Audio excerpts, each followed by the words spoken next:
Your Excellency, the President of the Republic of Seychelles, President Danifo, the Vice President of the Republic of Seychelles, designated Minister, Leader of the Opposition, Leader of the Government Business, Honorable Ministers here present, Excellencies from the Kingdom of Eswatini, the Republic of South Africa, the Republic of Cuba, the Kingdom of Bahrain, and all dignitaries here present. Let me also recognize the Attorney General, Secretaries of State, members of the Diplomatic Corps, Principal Secretaries from all sectors of government, Chief Executives, particularly the Chief Executive of the IECD, distinguished guests, ladies and gentlemen. It's always a pleasure for me to come to Seychelles. So, Your Excellency President Danifo, I stand here to declare myself a Seychellois without a passport.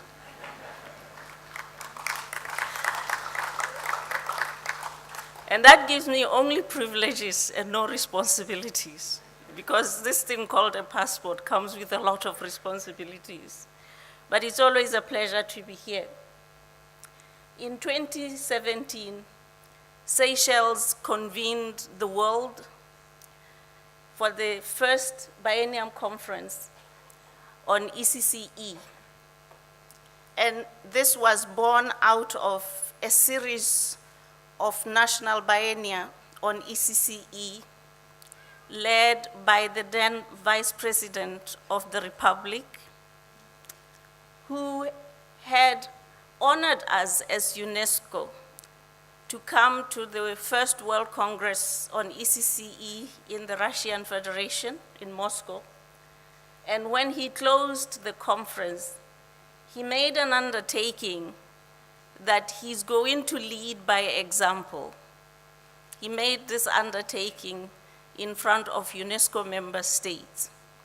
And today, sir, all we can say is thank you very, very much, because you inspire us. I thought as the Vice President was speaking, each year we sit and debate what should be the theme of this biennium. And maybe the next biennium we should have the theme, Benevolent Presidents for Children.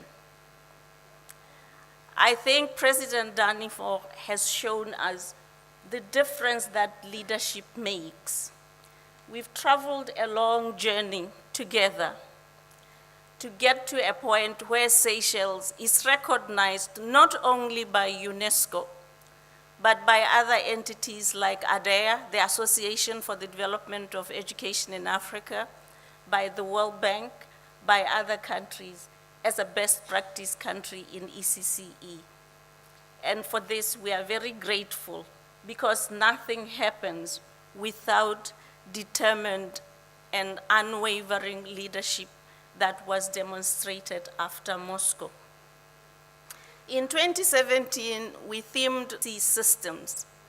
We explored the concept of resilience, we explored the concept of systems, and then we applied them and showed why resilience and systemic approach were so pertinent for the development of ECCE, but most importantly for effective delivery of ECC services.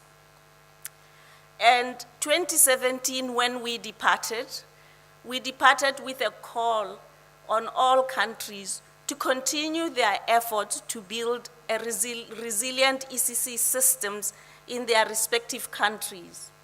And this call was made counting on the fact that if countries really build resilient and effective ECC systems, they will give each child a winning chance at holistic early development.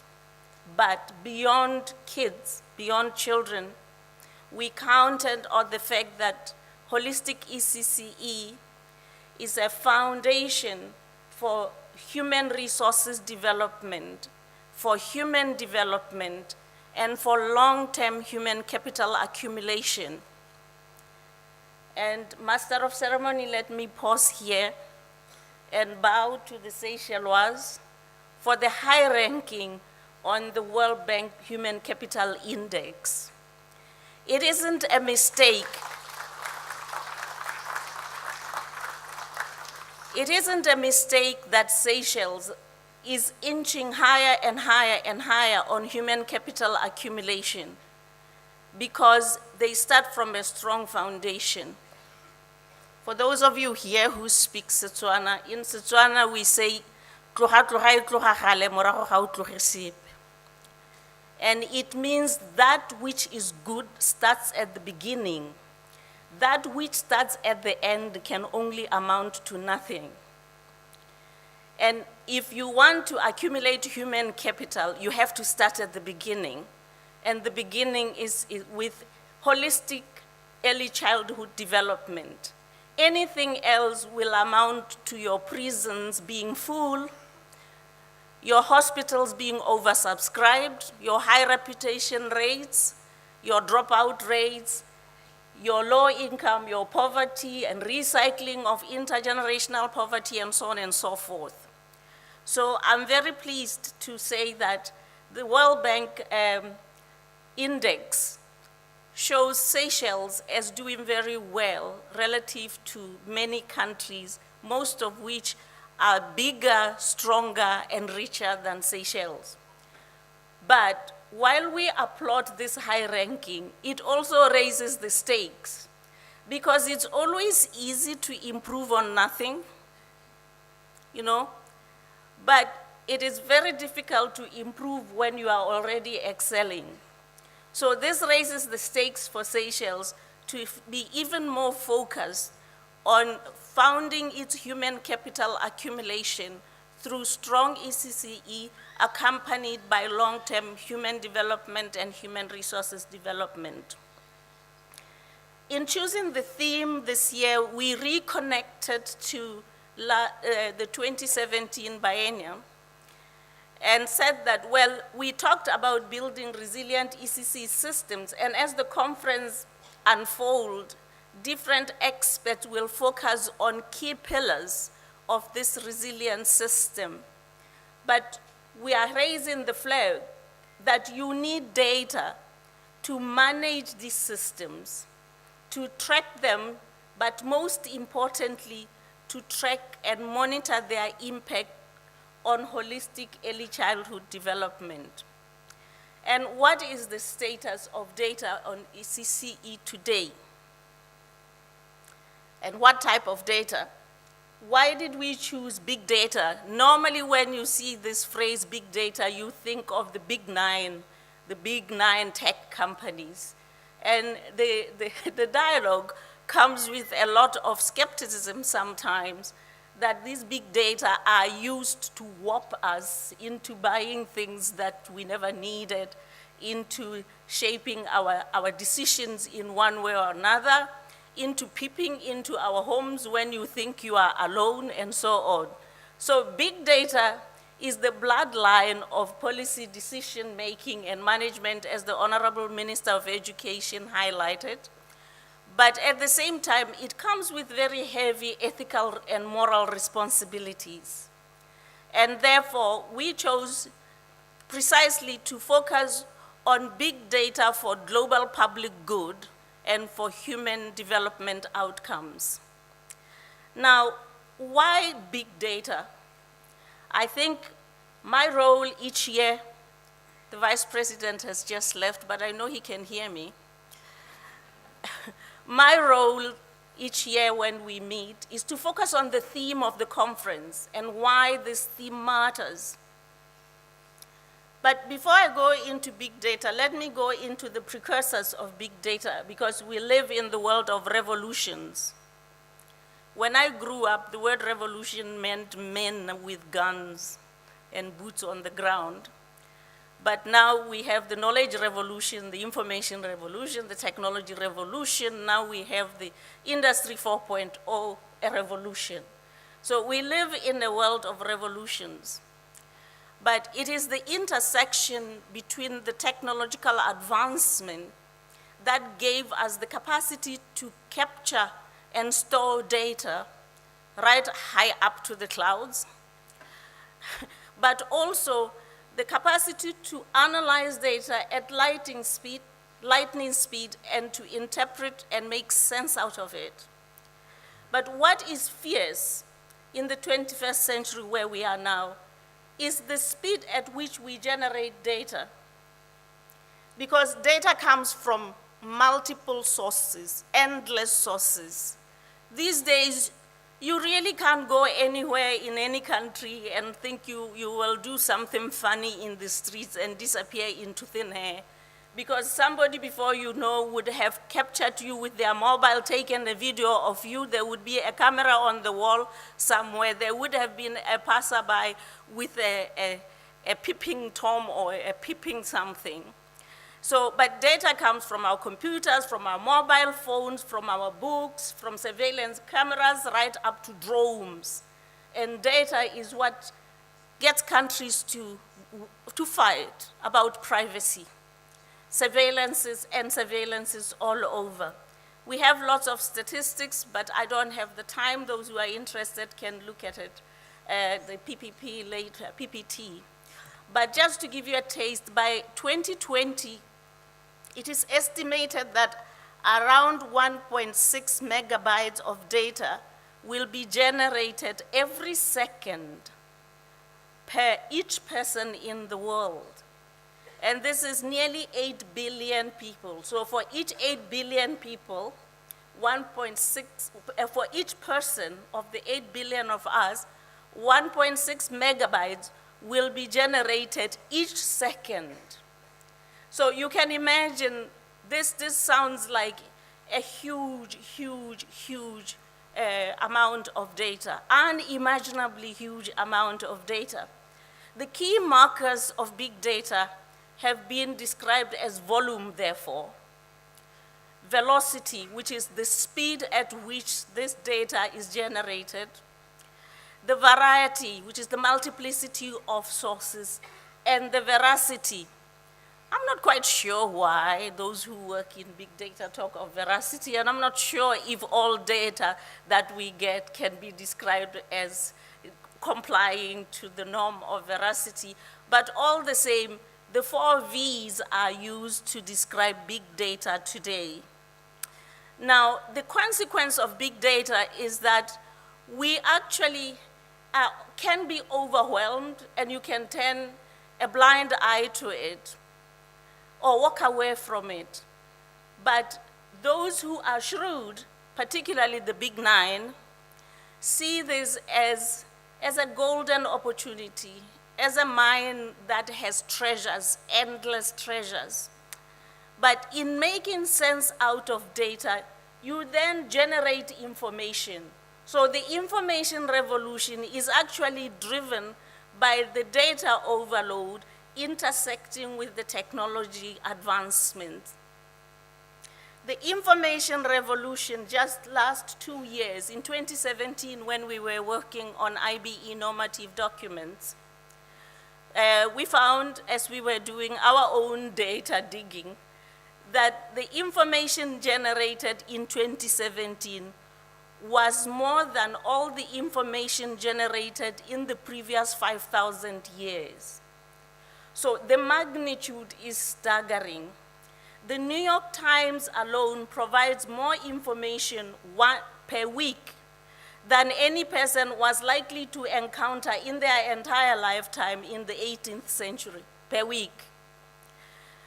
Google registered about 31 billion searches per month, and a quintillion of bytes of information was generated every day. These were estimates of 2017, and I'm sure by now they are gone, and we are in another phase.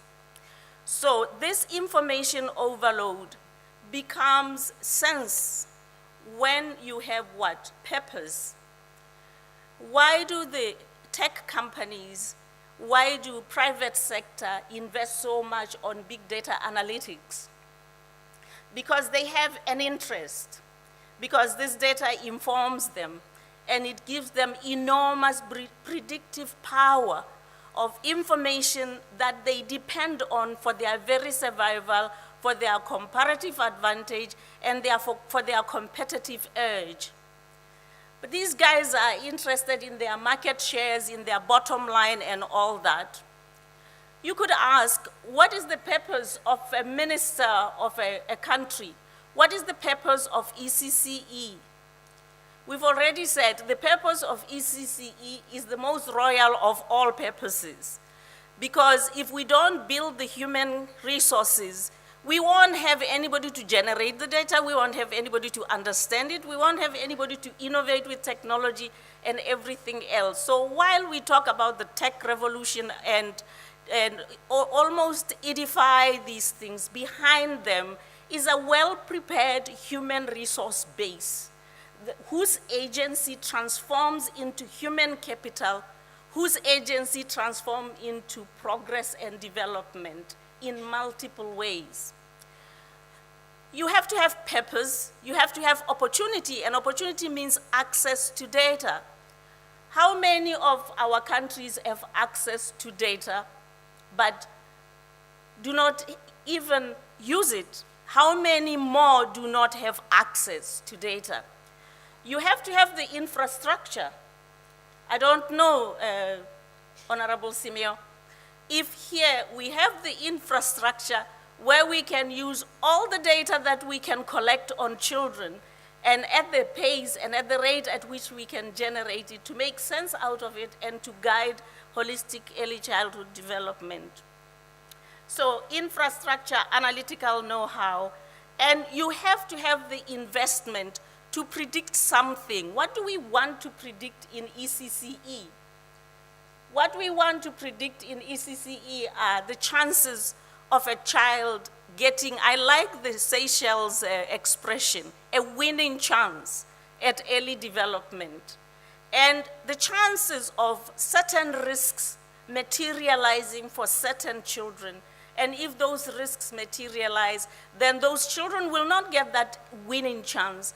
And if we can have that predictive power, then we can actually preempt a risk and mitigate it before it materializes, and we can have less cost than the cost of remedial actions. Just then, why did we take the analogy of big data for small children? Because anybody who works on ECCE knows that if you talk about volume, ECCE, if properly managed, can produce enormous volume of data. Let's just take the health sector in ECCE. When you look for children in ECCE, you have to look at data about the maternal health. You have to look for data relating to the child health before they are born, child nutrition, weight, stunting, height, vaccinations, and just one sector. It's a whole set of data that ECCE produces. You move to education, you move to social protection, and so on. So it's not all. You have to look at the emotional security of children, their economic security. You have to look at their legal protection. You have to look at the patterns of their parents and their parenting. We have to look at factors like substance abuse and the risks that they pertain to kids. So if we were really focusing seriously on ECCE, we could get enormous volume of data. And we can get it real time if we were using technology to record this data and to capture it as it happens. And if we build the analytics and have acquired that analytical capacity, we can have the predictive power, and I've already said what to do with it. So all in all, ECCE is not much different from life as we know it now.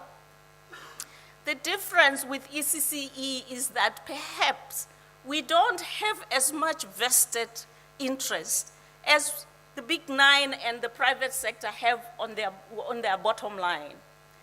And therefore, either we do not capture these data are not captured, or even when we capture them, we don't analyze them. When we analyze them, we don't actually use them. I think all of us who are involved in sustainable development goals and their monitoring would know that the SDGs pertaining to children are some of the challenging SDGs to track. And SDG 2, you'll find that the data points where they should be reported, there are lots of gaps, there are lots of inconsistencies, incomparabilities, and interpretability becomes quite a challenge. So we chose this topic because it is a challenge, not only because we work for UNESCO or we work for the UN and we are responsible for monitoring our progress collectively towards the Sustainable Development Goals, but because, as we said in Moscow, the wealth of nations lies with ECCE. So we hope that we will use this analogy of big data as it applies in the literal sense in the private sector, big tech companies and companies with high invested interest. I hope throughout the conference we'll apply this analogy and push ourselves to come to a point where we build big data for small children and use it effectively. I also hope that because Rome wasn't built in a day, we will be able, during this very biennium, Madam Shopi, to prioritize as collaborating countries what are the data that we should capture consistently and longitudinally and with veracity, not the veracity with the question mark, real veracity. And how should we use this? The biennium has become a point of our contact, but I am sent by somebody whose name shall remain undisclosed that the next biennium when we meet, we are going to start with each country that is participating. Have you built data for your ECCE system? What did you prioritize? What do you have? What are the challenges you still face? How can we reduce these challenges? How are you using these data to give your children a winning chance? But most importantly, to create your decent legacy of development, prosperity, because all our values as humanity about common prosperity and about equity, justice, and all that will never materialize if we do not give each and every one of our children a winning start at holistic development in their early stages. I call on the experts who are with us here to be patient and to walk the path. Maybe the army started with 2 lieutenants at the top. They're sitting together there. Designated minister and His Excellency the President, pulling us forward to establish ECCE and root it well in Seychelles so that in turn Seychelles can build the capacity of other countries to do the same for their children. But I hope very soon we will have a bigger war. So, siyazibonani Maswati. I hope that the next general at the helm will be Eswatini, and it will be the king himself, so we can have benevolent kings for small children, not just benevolent presidents. It's a promise in front of God and this audience. I call on the Republic of South Africa, because South Africa has moved a long way at the pre-primary level, but a lot remains to be done in terms of equity, of quality, and effectiveness of ECCE delivery.